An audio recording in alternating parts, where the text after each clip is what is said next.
قال المؤلف رحمه الله تعالى ونفعنا الله بعلومهم رب زدنا علما نافعا وارزقنا فهما واسعا وعملا متقبلا برحمتك يا ارحم الراحمين. Bismillahirrahmanirrahim. Tirmizi dan Baihaqi meriwayatkan dari Abdullah bin Mas'ud radhiyallahu anhu bahwa Nabi sallallahu alaihi wasallam bersabda, "Man azza musoban falahu mislu ajrihi." Barang siapa menghibur orang yang kesusahan, maka ia mendapat imbalan seperti pahalanya. Diriwayatkan dalam kitab Tirmizi dari Abu Barzah radhiyallahu anhu bahwa Nabi sallallahu alaihi wasallam bersabda, "Man azza takla kusiya burdan fil jannah."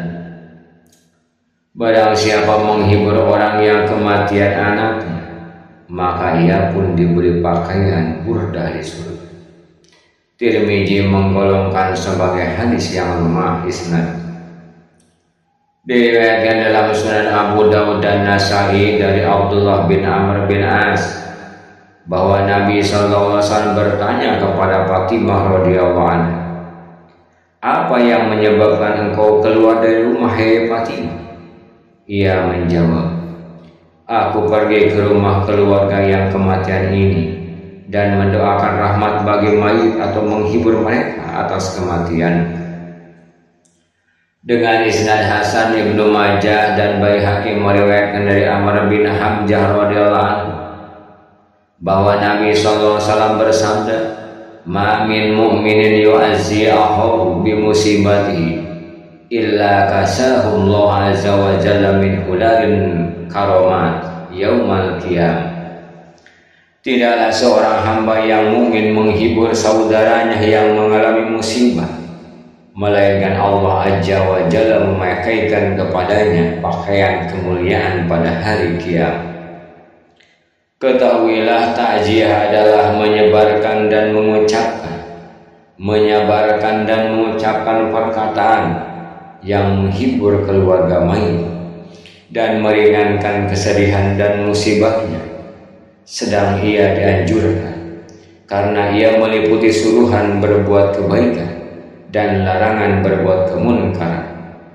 Ini termasuk dalam firman Allah Subhanahu wa taala, "Wa ta'awanu 'alal birri wat taqwa."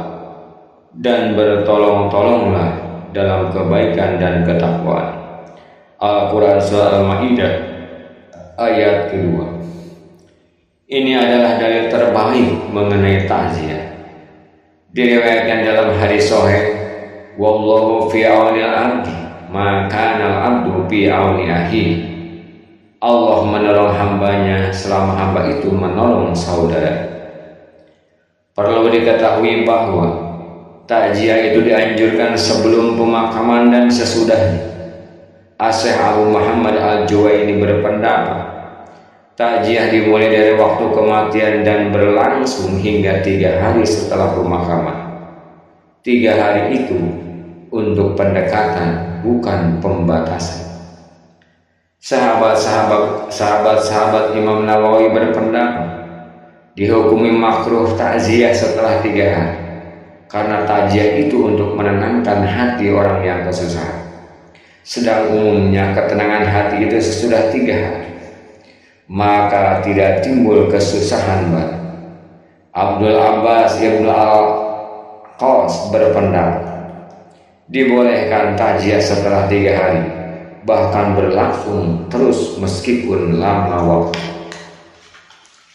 Yang terpilih adalah takziah tidak dilakukan sesudah lewat 3 hari, kecuali dalam 2 perkara yang dikecualikan oleh para ulama, yaitu apabila orang yang melakukan takziah atau orang yang mengalami musibah tidak hadir di waktu pemakaman dan kedatangannya setelah lewat 3 hari.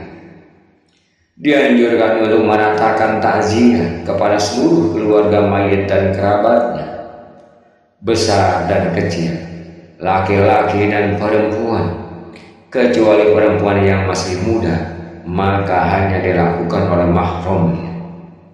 Adapun lafaz takziah tidak ada penentuan baginya, maka dengan lafaz manapun takziah itu diucapkan, telah berlaku sahabat-sahabat Imam Nawawi menganjurkan untuk melakukan takziah kepada orang muslim dengan mengucapkan A'zamallahu ajraka wa ahsana azaaka wa ghafara limayyitika.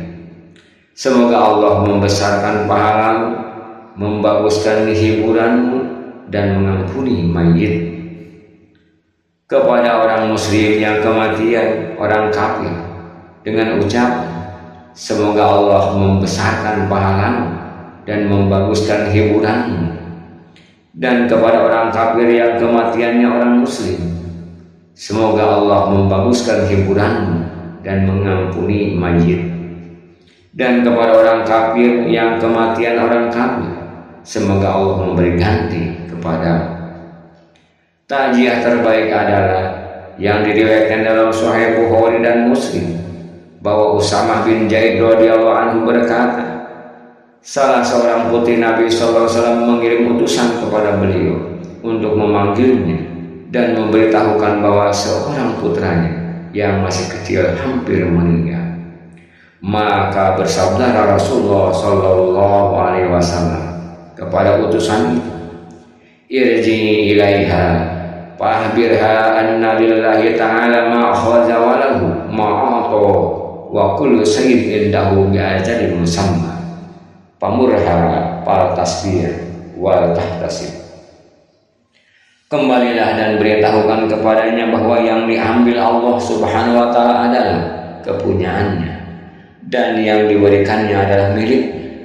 Segala sesuatu di sisinya adalah dengan waktu yang tertentu. Maka suruhlah dia bersabar dan memperhitungkan pahala. Dengan isnad hasan, Nasai meriwayatkan dari Muawiyah bin Qurrah bin Iyas dari ayahnya bahwa Nabi SAW menanyakan salah seorang sahabat. Para sahabat berkata, ya Rasulullah, anaknya yang pernah engkau lihat telah meninggal dunia. Maka Rasulullah SAW menemuinya dan menanyakan tentang putranya. Lalu orang itu memberitahukan kepadanya bahwa putranya telah meninggal dunia. Rasulullah SAW menghiburnya seraya berkata, ya fulan, ayyumal kana habba ilaika an tamatta'a bihi umuruka aw la ta'ti gadan baban min abwabil jannah illa wajadtahu qad sabaqaka ilaihi yaftahu laka. Qala ya nabi Allah, bal yasbiquni ilal jannah fayabtahuha li lahuwa habbu ilayya. Qala fazalika laka. Hai fulan, manakah yang lebih engkau sukai? Engkau bersenang-senang dengannya seumur hidupmu, atau ia mendatangi salah satu pintu surga dan engkau dapati dia telah mendahuluimu di situ dan membukanya bagimu? Orang itu menjawab, wahai Nabi Allah, saya lebih suka dia mendahuluiku ke surga dan membukanya bagiku. Beliau bersabda, nah itulah kepunyaan. Imam Syafi'i radhiyallahu anhu sedih karena mendengar bahwa anak laki-laki Abdurrahman bin Mahdi radhiyallahu anhu meninggal. Imam Syafi'i menulis surat kepadanya, hai saudara, hiburlah dirimu sebagaimana engkau menghibur orang lain, dan burukkanlah perbuatanmu yang kau anggap buruk pada orang lain. Ketahuilah, musibah yang paling berat adalah hilangnya kegembiraan dan pengharaman pahala. Maka bagaimana seandainya kedua keadaan itu berkumpul bersama timbulnya dosa? Maka terimalah nasibmu, hai saudaraku, jika telah dekat darimu sebelum engkau memintanya, sedang ia telah jauh darimu. Semoga Allah mengilhamimu kesabaran di waktu kesusahan dan memberikan pahala kepada kami dan engkau. Dilanjutkan, inni mu'azzika la anni ala siqati minal khuludi walakinna sunnatud din pama al mu'azza bibakin ba'da mayyiti wal mu'azzi wal asa ilahi. Aku ucapkan takziah kepadamu bukan karena aku percaya akan kekekalan, akan tetapi ia adalah sunnah agama. maka tidaklah yang menerima takziah kekal sesudah kematiannya, dan tidak pula yang mengucap takziah walaupun keduanya hidup hingga suatu waktu. Seorang lelaki menulis kepada salah seorang saudaranya untuk mengucapkan takziah atas kematian anak. Amma ba'du, anak terhadap orang tua selama hidup menimbulkan kesedihan dan fitnah. Apabila ia mendahului, maka timbullah kesejahteraan dan rahmat Allah. Karena itu, janganlah menyesali hilangnya kesedihan dan fitnahnya, dan menyia-nyiakan penggantian Allah Azza wa Jalla bagimu berupa kesejahteraan dan rahmat. Musa ibnu al-Mahdi mengucapkan takziah atas kematian putra Ibrahim bin Salim. Apakah engkau gembira sedang ia bisa menimbulkan bencana dan fitnah? Apakah engkau merasa sedih sedang ia menimbulkan kesejahteraan dan rahmat?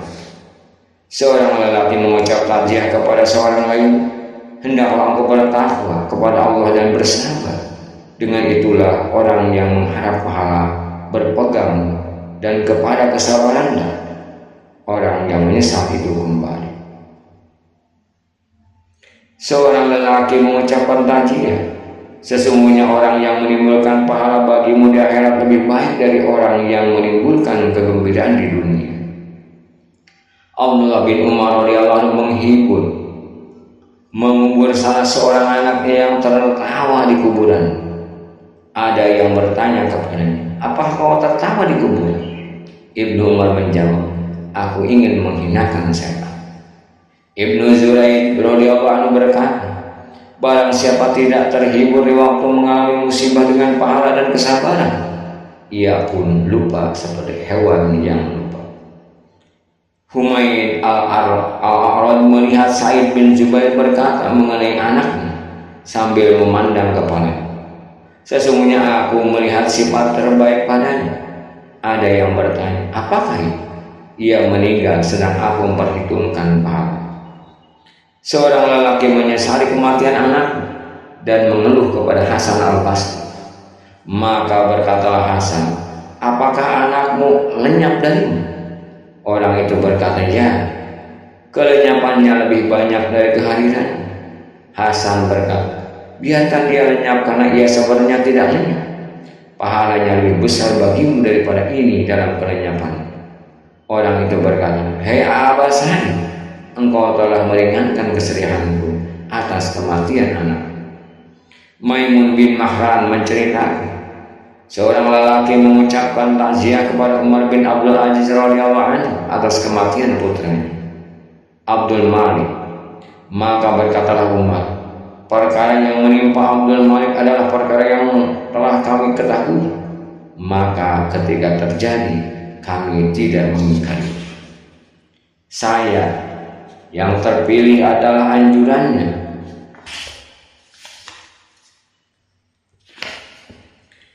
Bazar bin Abdullah menceritakan bahwa Umar bin Abdul Aziz berkata di atas kuburan putra Abdul Malik, semoga Allah memberikan rahmatnya kepadamu. Hai anak, di waktu bayi engkau membawa kegembiraan, di waktu remaja engkau berbuat kebajikan. Yang kusenangi adalah bahwa aku memanggilmu dan engkau menjawab. Diriwayatkan dalam Maslam dari Maslam, ketika Abdul Malik bin Umar bin Abdul Aziz meninggal dunia, ayahnya menyingkapkan penutup wajahnya seraya berkata, semoga Allah memberikan rahmatnya kepadamu hai anak. Aku gembira ketika mendengar kelahiranmu dan aku hidup gembira denganmu, dan tidak ada saat bagiku yang lebih menggembirakan bagiku mengenai dirimu daripada saat ini. Demi Allah, bukankah engkau mengajak ayahmu ke surga? Abu Hasan al-Madani berkata, Umar bin Abdul Aziz menengok putranya di waktu sakit, lalu berkata, hai anak, bagaimana keadaan? Anaknya menjawab, keadaanku dalam kebenaran. Beliau berkata, adanya engkau di dalam timbanganku lebih kusukai daripada adanya aku di dalam timbanganmu. Anaknya menjawab, wahai ayahku, kesukaanmu lebih kusukai daripada kesukaan. Diriwayatkan dari Juwairah binti Asma dari pamannya bahwa 3 orang bersaudara berperang lalu mati syahid. Pada suatu hari ibu mereka keluar ke pasar untuk suatu keperluan, maka bertemulah ia dengan seorang lelaki yang ikut berperang. Perempuan itu bertanya tentang keadaan anak-anak. Orang itu menjawab, mereka mati syahid. Perempuan itu bertanya, dalam keadaan mati atau mundur? Orang itu menjawab, dalam keadaan mati. Perempuan itu mengucapkan, alhamdulillah, mereka telah beruntung dan memelihara keluarga dengan diriku, ayah dan ibu. Pada suatu waktu Imam Syafi'i kematian putranya, lalu beliau bersabda, demikianlah kehidupan ini, maka sabarlah atas musibah harta atau perpisahan dengan kekasih. Wallahu a'lam bishawab.